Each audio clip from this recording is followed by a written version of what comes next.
ဒီအကြောင်းနဲ့ပတ်သက်ရင်အခုရောနောက်ရော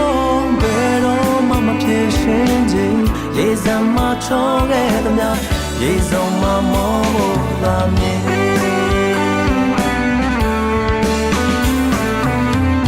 ရေစံမအတူဒုက္ခရောက်တော့ကိုနာမတစ်ခါမှမင်းမငြင်းခဲ့တာအဖော်မို့ပြီးသားလို့ပို့ချစ်ရပုံများလို့ရရေစုံမပျော်ပါရတော့မယ်ဘာကြောင့်များကပ်ပြီးမဖောက်ခဲ့တယ်အခါလုံးမျောလင်းချက်တွေဟိုနာတစား